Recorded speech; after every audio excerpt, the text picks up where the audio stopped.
No, this is not clickbait. This is a genuine discussion on why you shouldn't buy a boat. And it's come about through 2 recent episodes from friends of ours, one of whom got in touch. He'd read our ebook, which we put together 2 ebooks recently. If you missed it, links below, on how to become a liveaboard and how to buy a boat. And he said they were great, but he warned us that we've got to be careful not to lead people into a false sense of security, in that buying and owning and living on a boat is straightforward. He had run into a number of issues himself and ended up paying a lot of money with a broken engine. And we've just heard recently, 2 friends of ours have recently just sold their boat and have quit this liveaboard life. And it was really down to the amount of money, time and effort that they were spending on their boat. And you know, it got me thinking. Got us thinking, didn't it? Yeah, there are a lot of people in that situation, yes, and so we need to be realistic about it as well. So we're going to be warning you, aren't we? So here are the 5 reasons we've put together for why you shouldn't buy a boat.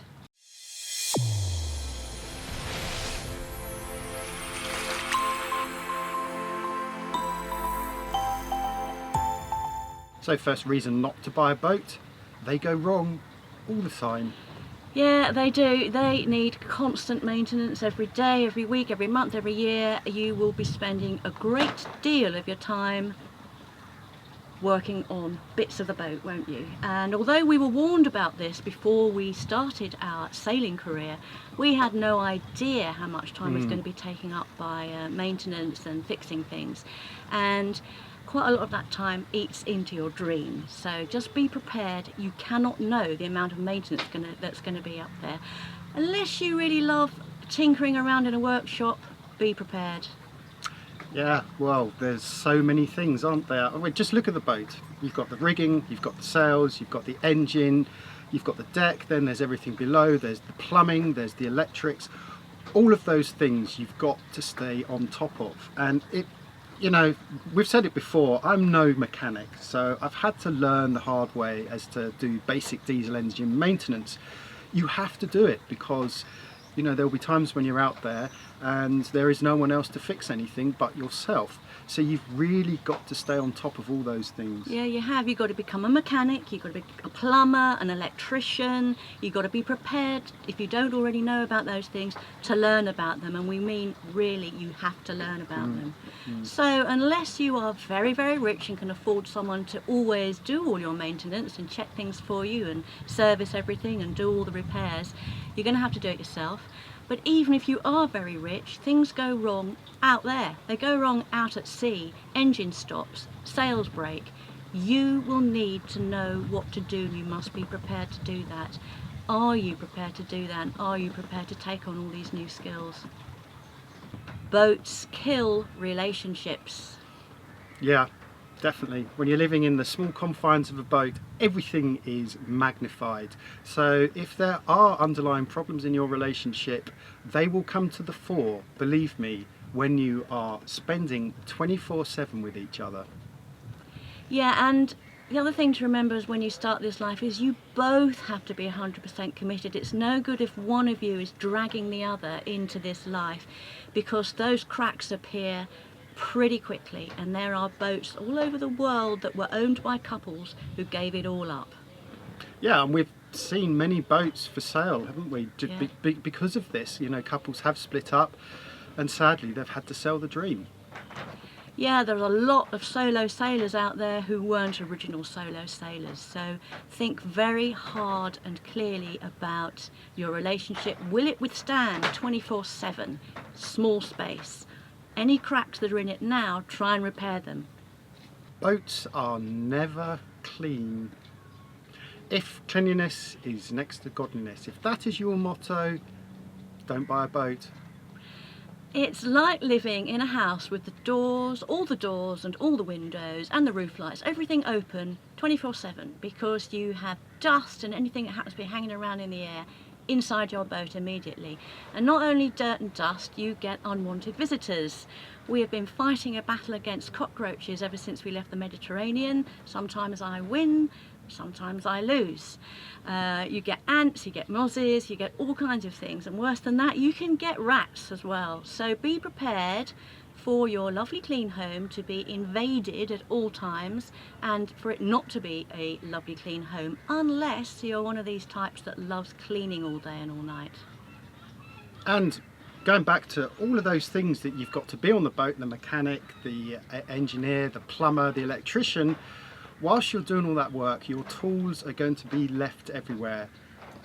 Liz absolutely hates this. She gets so wound up by it. Of course, she forgets that, you know, I'm doing all the maintenance. Not quite all the maintenance, I do the plumbing, but I put my stuff away when I finish. It is all over the bloody boat all the time. It drives me up the wall because you've only got this much space to live in. So yeah, it's going to be quite a culture shock when you realise just how dirty a boat can get.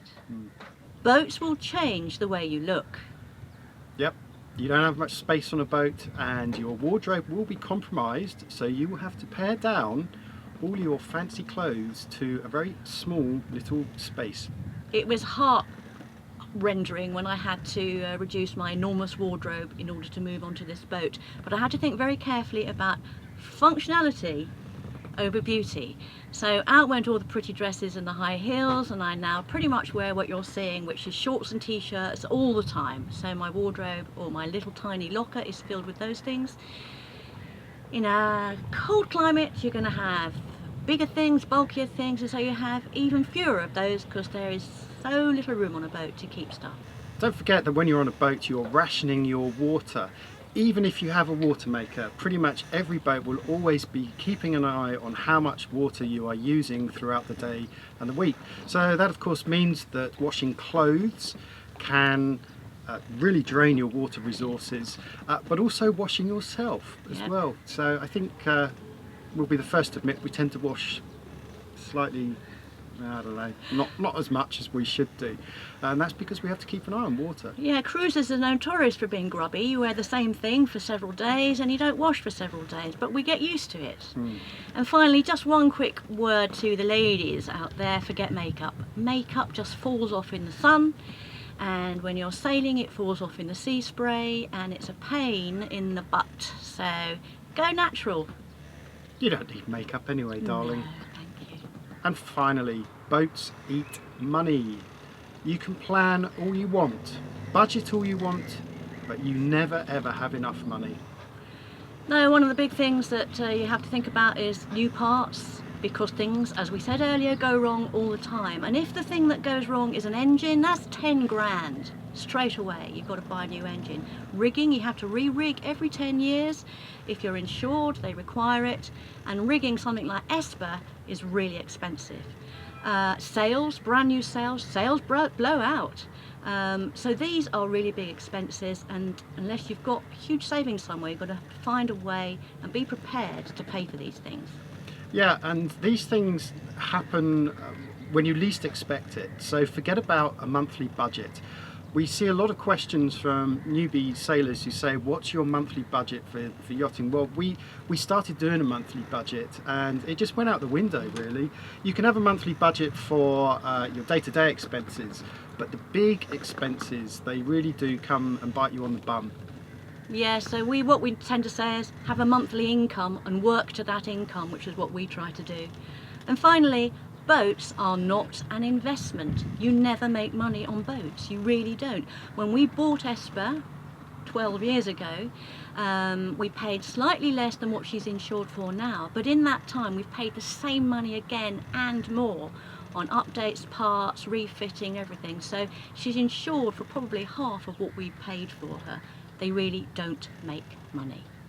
So those are 5 genuine, honest reasons as to why not to buy a boat. So if you are in the market for buying a boat, I hope these will help you galvanize your thoughts, because these come from experience. This is from our 12 years, our own personal observations, and what other people have told us as well. So just take them on board. They are serious considerations. But having said all that, Liz, why should you buy a boat?